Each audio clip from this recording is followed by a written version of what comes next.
ऐसा लग रहा है देखने में, ऐसा बीजेपी कह रही है, ऐसा एनडीए कह रही है कि उतनी एकजुटता है नहीं विपक्ष में इस वक्त। अब किसी को कुछ नहीं दिख रहा हो तो अलग बात है, भाजपा को ना दिख रहा हो तो समझ आती है, पर बाकी देख रहे हैं। मतलब कि बाराती तैयार है, दूल्हा राजा कौन है? इंडिया अलायंस के सब लड़ रहे हैं, सब जीतेंगे, उसके बाद बैठकर अपना नेता चुन लेंगे। इसमें क्या, ये तो 38 दल है भाजपा में, पर प्रधानमंत्री यही होंगे कि उनके सामने देश का अन्नदाता किसान खड़ा हो चुका है।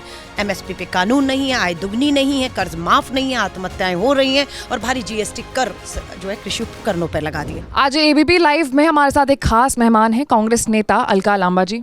मैम बहुत बहुत वेलकम आपका ABP live. Thank you so much. कैसी चल रही है चुनाव की तैयारी? बढ़िया है, अच्छा है बिल्कुल, और जोश है कार्यकर्ताओं में।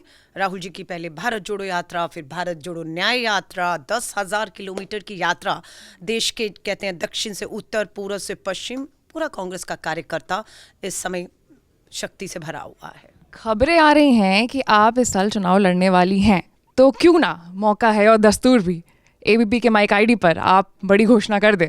नहीं, देखिए ये घोषणा मेरी पार्टी करेगी और मुझे खुशी है कि पार्टी ने मेरी 3 महिला अध्यक्षों को, असम महिला कांग्रेस अध्यक्ष, आपका तमिलनाडु महिला कांग्रेस अध्यक्ष, गुजरात महिला कांग्रेस अध्यक्षों को चुनाव में उतारा है और अभी 2-3 और महिला अध्यक्षों को। मुझे खुशी है कि मेरी पार्टी जो है संगठन से आई महिला कांग्रेस की बहनों को गंभीरता से लेकर उन्हें आगे चुनाव लड़ने का मौका दे रही है। जहाँ तक मेरी बात है, बिल्कुल मैंने पार्टी से इच्छा अपनी जाहिर की है, अगर पार्टी चाहेगी, क्योंकि मेरे पास जिम्मेदारी भी महिला कांग्रेस की राष्ट्रीय अध्यक्ष के तौर पर पूरे देश की है और अभी मुझे राजस्थान का स्टार कैंपेनर की जिम्मेदारी दी है, तो वहाँ पर पहले चरण का चुनाव है 19 अप्रैल को, तो काफ़ी जिम्मेदारियाँ हैं। तो पार्टी जो फैसला करेगी, लड़ना है या लड़वाना, मैं दोनों के लिए तैयार हूँ। चलिए, मतलब हम एक तरीके से समझे कि शायद इस बार आपको बात पक्की हो जाएगी। हाँ ना। मेरी अगर दिली इच्छा पूछेंगे, निजी तौर पर बिल्कुल मैं चुनाव लड़ना चाहती हूँ। लोकतंत्र में मुझे लगता है कि जब आप चुनाव लड़ते हैं, लोग आपको वोट देकर जिताते हैं, तो एक कॉन्फिडेंस और आता है कि आप लोकतंत्र की सच्ची आवाज़ बनकर उस मंदिर में पहुँचने वाले हैं लोकतंत्र की, जिससे इस देश के हर तबके को एक उम्मीदें हैं। तो ये अपने आप में एक गर्व वाली बात होती है। बिल्कुल। चलिए एक बार आरोप पर आते हैं। अभी कुछ देर पहले मेरे बहुत सारे मतलब बीजेपी नेताओं से बात हुई और मैंने विपक्ष के लिए उनसे सवाल पूछा कि विपक्ष ये कह रहा है, ये आरोप लगा रहा है, तो उन्होंने कहा कि विपक्ष क्या है, कौन है विपक्ष? तो उनकी बातों से ऐसा लगा कि वो विपक्ष को कुछ समझ ही नहीं रहा है। मुझे कहा गया कि ध्यान मत दिया करो। आपको नहीं लगता जब सत्ता इस तरह की बात करता है, कौन विपक्ष, खत्म विपक्ष, कुछ नहीं, आपको लगता नहीं ये घमंड बोल रहा है, तानाशाह बोल रहा है? लोकतंत्र का पहिया सत्ता और विपक्ष से चलता है। विपक्ष में कितना 60% से अधिक लोगों ने वोट किया है। इंडिया अलायंस के जो हमारे 26 घटक दल हैं, 63% वोट विपक्ष का है और हम उस विपक्ष का धर्म निभा रहे हैं, जिसे खत्म करने की बात आज भाजपा कर रही है। आप INDIA की बात कर रही हैं, लेकिन कहीं भी एक मंच पर सारे INDIA के नेता, मतलब एक दिन दिखे थे जिस दिन इसका अनाउंसमेंट हुआ था अलायंस का, उसके बाद फिर कभी दिखे ही नहीं। मतलब ऐसा लग रहा है देखने में, ऐसा बीजेपी कह रही है, ऐसा एनडीए कह रही है कि उतनी एकजुटता है नहीं विपक्ष में इस वक्त। जब भारत जोड़ो न्याय यात्रा का समापन मणिपुर से मुंबई 6,713 किलोमीटर की यात्रा का समापन मुंबई में हुआ था और 17 मार्च इसी महीने हुआ था। आपने देखा पूरे मंच पे 26 के 26 राजनीतिक दल के बड़े से बड़े नेता थे। मुख्यमंत्री स्टालिन हो, झारखंड के मुख्यमंत्री हो, आपके फारूक अब्दुल्ला जी हो, शरद पवार जी हो, महबूबा मुफ्ती हो, आपके जितने भी नेता थे, आरजेडी के तेजस्वी, सब तो थे और सब ने खुलकर लोकतंत्र और संविधान को बचाने के लिए अपनी जो प्रतिज्ञा उसको दोहराया भी। तो अब किसी को कुछ नहीं दिख रहा हो तो अलग बात है, भाजपा को ना दिख रहा हो तो समझ आती है, पर बाकी देख रहे हैं। तो मतलब कि बाराती तैयार है, दूल्हा राजा कौन है? मुझे नहीं मालूम, ये बारात दूल्हा, ये एक लोकतंत्र और ये चुनाव लोकतंत्र का एक चेहरा तो चाहिए ना। चेहरा कौन होते हैं आप और हम चुन के लोगों पे थोपने वाले? सब लोकसभा लड़ेंगे, सब जाएंगे, जिसको बहुमत मिलेगा। पीएम तो एक ही होगा ना? पीएम तो एक ही होगा, लेकिन उसे लोकतांत्रिक तरीकों से चुना जाएगा, थोपा नहीं जाएगा। तो कैसे चुना जाएगा पीएम? नहीं, जब हम अपने सांसद चुनकर आएंगे, हर दल के 26 दल है ना, इंडिया अलायंस के सब लड़ रहे हैं, सब जीतेंगे, उसके बाद बैठकर अपना नेता चुन लेंगे। इसमें क्या, ये तो लोकतांत्रिक प्रक्रिया है ना, जिसको सबको तारीफ करनी चाहिए। ऐसा तो नहीं एक अकेला, 38 दल है भाजपा में, पर प्रधानमंत्री यही होंगे। हाँ, कहीं कोई उनकी मीटिंगें नहीं हो रही हैं, कोई उनकी मंच देखे आपने? मैंने तो नहीं देखा 38 जो है एनडीए के दल की सभा हो रही हो, भाषण हो रहे हो। कौन है नेता उनके, कहाँ है? 400 का दावा किया उन्होंने, कहा है कि 400 सीटें जो हैं वो एनडीए इस बार जीतने वाला। आपको लगता है कि ये जो आंकड़ा है वो मतलब अचीवेबल है?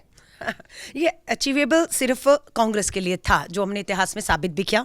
1984 में सबसे युवा प्रधानमंत्री शहीद भारत रत्न राजीव गांधी जी के नाम पर 403 सीटों का इतिहास दर्ज है, जिसे कोई भी आज तक आज़ादी के 75 साल में तोड़ नहीं पाया है। तो मोदी जी के लिए तो बहुत ही मुश्किल है, क्योंकि उनके सामने देश का अन्नदाता किसान खड़ा हो चुका है।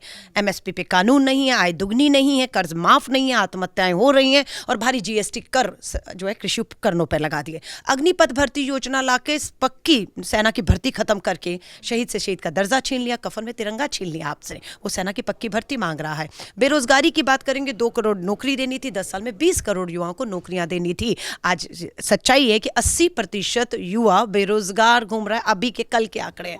महिलाओं की बात करेंगे तो महिला अपराध बड़ा है और अपराध का ये पूरा पोस्टर देश भर में हम लेकर जा रहे हैं। ब्रजभूषण शरण हो, संदीप सिंह मंत्री हो हरियाणा में, कुलदीप सिंह सेंगर हो, राम दुलारे हो, ये केंद्र में देखिए प्रधानमंत्री जी, स्मृति ईरानी जिस शख्स के साथ है वो बीएचयू की हमारी छात्रा के सामूहिक बलात्कारी हैं। अच्छा, ये चीज़ मैंने नोटिस किया है कि कांग्रेस की जितने भी पोस्टर्स होते हैं जो ट्विटर वगैरह में भी जाते हैं, ये सारे ऐसे रंग के क्यों होते हैं?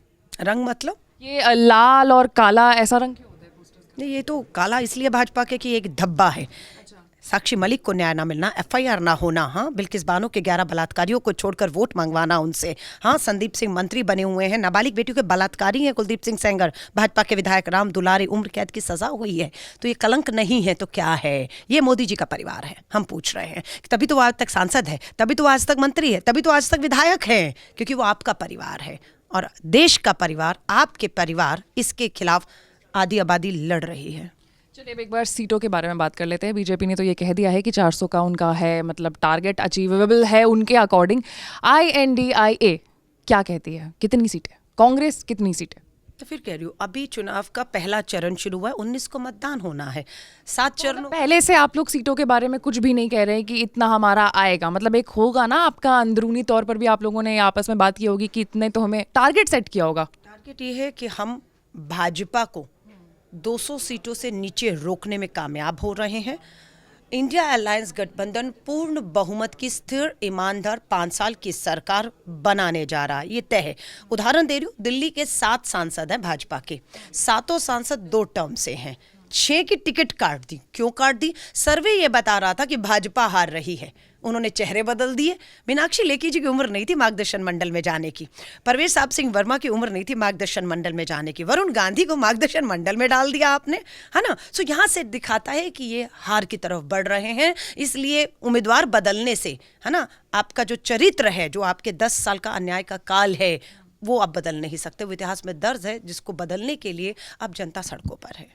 अच्छा, अभी करंट टॉपिक के बारे में भी एक बार बात कर लेंगे। कुछ समय पहले तक आप आम आदमी पार्टी पर बहुत हमलावर हुआ करती थी। हमारे ही एक इंटरव्यू में, ABP के इंटरव्यू में आपने आम आदमी पार्टी को छोटा रिचार्ज बताया था। मतलब विचार अब कुछ बदली है या फिर अभी भी विचार वही है? मैं फिर कहूँगी, जब मैं आम आदमी पार्टी में थी या उसको मैंने जब छोड़ा और ये लिकर घोटाला जो भी दिल्ली में आया, लोकतंत्र है, सवाल उठे, लोगों ने बहुत से सबूत पेश किए। हमने कहा एक बहुत गंभीर आरोप लगे हैं और इनको सुने जाना चाहिए और इसकी जांच होनी चाहिए। हमने जांच की मांग की, मैं आज भी उसी जांच की मांग पे खड़ी हूँ कि कहीं भी कोई भी, शीला जी दीक्षित जी की 15 साल सरकार रही, बहुत आरोप लगे, जांच हुई, कुछ निकल कर आया।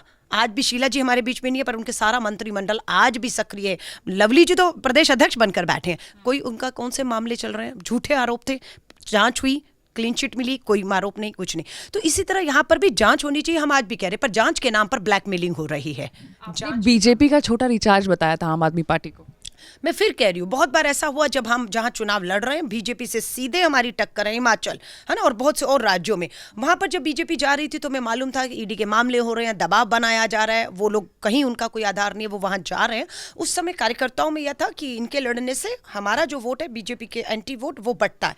तो वो उस समय की बात हुई, लेकिन ये बात उन्होंने भी स्वीकारी और आज हम सब एक हो गए हैं कि ये वोट बंटना नहीं चाहिए। ये वोट हमारा लोकतंत्र और संविधान को बचाने के लिए, और आज हम इंडिया अलायंस में देश के राष्ट्रीय मुद्दों पर एक है। स्वाभाविक है, दिल्ली का 25 का चुनाव आएगा या आज पंजाब में, हम साथ नहीं हैं, क्योंकि जो क्षेत्रीय मुद्दे हैं, वो जब क्षेत्रीय चुनाव आएंगे, स्वाभाविक है जो सरकार सत्ता में है, हम हैं, वो हैं या भाजपा, हम बिल्कुल क्षेत्रीय लोगों की आवाज को स्थानीय मुद्दों पर लड़ेंगे। लेकिन ये लड़ाई देश की है, ये राष्ट्रीय मुद्दों पर लड़ी जाएगी कि किसान को एमएसपी पे कानून मिलेगा या नहीं मिलेगा, अग्निपथ भर्ती योजना का भविष्य क्या होगा, आपका जो ओपीएस पुरानी पेंशन योजना बहाल की जाएगी या नहीं की जाएगी, महिला आरक्षण कानून लागू होगा या नहीं होगा, बेटियों को न्याय मिलेगा या नहीं मिलेगा, श्रमिक मनरेगा के जो हमारे मजदूर हैं उन्हें वेतन जो उनका हक है 400 रुपया प्रतिदिन की जो हमने बात की मिलेगा या नहीं मिलेगा।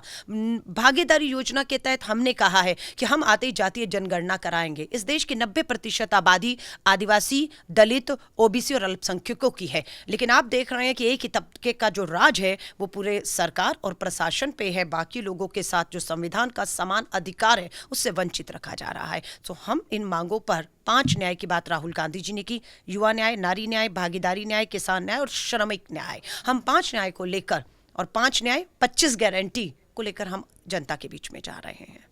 बहुत हार्डकोर पॉलिटिकल बातें हो गई हैं। मुझे लगता है आप थोड़ा सा मूड को जो है ना लाइटर मोड पर लेकर के आना चाहिए। सोशल मीडिया चलाती हैं आप? और जब तक महिला कांग्रेस की राष्ट्रीय अध्यक्ष नहीं बनी थी तो मैं खुद उसको चलाती थी, लेकिन अब व्यस्तता के कारण और सोशल मीडिया की अपनी इम्पोर्टेंस है, अहमियत है, उसको देखते हुए अब एक टीम है जो ये काम को देखती है। अभी हाल में ही एक मुद्दा मतलब खबर आई थी कि सुप्रिया जी ने उनके अकाउंट से कुछ ऐसा ट्वीट हुआ कंगना रनौत के ऊपर और फिर उन्होंने एक सफाई भी पेश की कि ये मैंने नहीं, किसी ने किया है। तो क्या ऐसा संभव होता है कि आपके अकाउंट से इतनी बड़ी बात कोई आपका मतलब टीम मेंबर ऐसे ट्वीट कर दे? देखिए, 2 चीज़ें बिल्कुल स्वाभाविक हो सकता है, जो हुआ भी। बात ये है कि मैंने ट्वीट किया या मेरी टीम ने किया। अब जो ट्वीट है मैं उसके स्टैंड मैंने उस पर किया या स्टैंड मैं इत्तेफाक नहीं रख रही हूँ, है ना। सुप्रिया जी के साथ जो हुआ उनकी टीम ने किया, जब उन्होंने देखा तो उन्होंने साफ कहा मैं इसको कंडेम करती हूँ, इस भाषा को कंडेम करती हूँ और मैं बिल्कुल उस शख्स जो उनकी टीम का था, जिसकी वो सोच थी और जिसने वो किया, उसके ऊपर कार्रवाई उन्होंने कहा आइडेंटिफाई करके उस पर करेंगे और ये ट्वीट को मैं बिल्कुल वापस हटा रही हूँ और मैं इत्तेफाक नहीं करती। तो साफ है ना। अगर वो कहती कि बिल्कुल ठीक है, मैंने, मेरी टीम ने किया, मैं आज भी इन्हीं शब्दों पर, इस स्टैंड पर, इस भाषा पर, है ना, अडिग हूँ, तब आप सवाल कर सकती थी। लेकिन कंगना रनौत ने एक और फिल्म स्टार, क्या नाम है उनका, उर्मिला मातोंडकर जी बिल्कुल, क्या कुछ उसके लिए नहीं कहा। और आज भी वो मंडी में जाकर कहती हैं कि हमारा काम, हमारा नाम कुछ मायने नहीं रखता है, हमें कुछ करने की भी ज़रूरत नहीं है, मोदी जी के नाम पर वोट मिल जाएगा। इसलिए वो चर्चा में बने रहने के लिए, क्योंकि काम तो है नहीं मंडी के लिए, क्या उन्होंने संघर्ष किया है हिमाचल के लिए, लेकिन विवादों में रह के, सुर्खियों में रह के वो सोच रही है वोट मिल जाएगा, तो मंडी ऐसा नहीं। अच्छा, ये जो ट्रेंड है आजकल के बॉलीवुड सेलिब्रिटीज़ को टिकट देने का जो ट्रेंड है, कहाँ तक आपको लगता है कि ये सही है? नहीं, देखिए, अगर किसी बॉलीवुड या किसी भी सेलिब्रिटी का कुछ भी समाज में या राजनीति में उनके संघर्ष, आंदोलन, बहुत से आंदोलन होते हैं, उसमें अगर उनका कोई कंट्रीब्यूशन है तो बिल्कुल उनका बनता है। लेकिन कोई 2.5 किलो का हाथ के ऊपर वोट मांग रहा है, कोई चल मेरी धन्नों के नाम पर वोट मांगकर संसद में आ रहा है, क्योंकि उनको पता है डायलॉग मारेंगे, वही कंगना रनौत डायलॉग मारेंगे और मोदी जी के नाम पर वोट मिल जाएगा, उसको 10 साल करना कुछ नहीं है और ये जनता भुगत रही है 10 सालों से। अब वो 2.5 किलो का हाथ, चल मेरी धन्नों या कंगना रनौत के जो है इस तरह के चर्चा में बने रहने से वोट नहीं मिलेगा उन्हें। चलिए, अगर मैं पूछूं कि एनडीए के लिए कुछ बोलना चाहो आप 2 वर्ड में, तो कुछ बोलोगे? कुछ सजेशन उनको? नहीं, एनडीए के लिए क्या सजेशन है, वो तो जाने वाले हैं। तानाशाह अन्याय का काल रहा इनका 10 साल का, कुशासन रहा इनका, कि आज देश की अर्थव्यवस्था हो, रुपया हो, गिरा हुआ है देश पे कर्ज 50 लाख करोड़ से 150 लाख करोड़ पहुंच चुका है। इलेक्ट्रल बॉन्ड के माध्यम से आपने शेल कंपनी, फर्जी कंपनियों से आप किस तरह से उगाही कर करके 8000 करोड़ अपने खजाने में भर लेते हैं। पूंजीपति मित्रों का 16 लाख करोड़ माफ़ कर देते हैं। किसानों पर दया करते, बेहतर रहता। बेरोजगार युवाओं पर ध्यान देते, महंगाई की मार से बहनों को बाहर लाते, बेहतर होता। अब आपका समय जाने का हो गया। अब जो जिम्मेदारी है वो कांग्रेस और इंडिया अलायंस पे आने वाली है। इस जिम्मेदारी का हमें बहुत गंभीरता से एहसास है। चलिए, बहुत बहुत धन्यवाद मैम आपका हमारे साथ जुड़ने के लिए। बहुत सीधे, साफ और स्पष्ट शब्दों में इन्होंने अपनी बात को रख दिया। ऐसी तमाम बड़े खबरों के लिए आपको एपी लाइव को लाइक, सब्सक्राइब और शेयर करना होगा।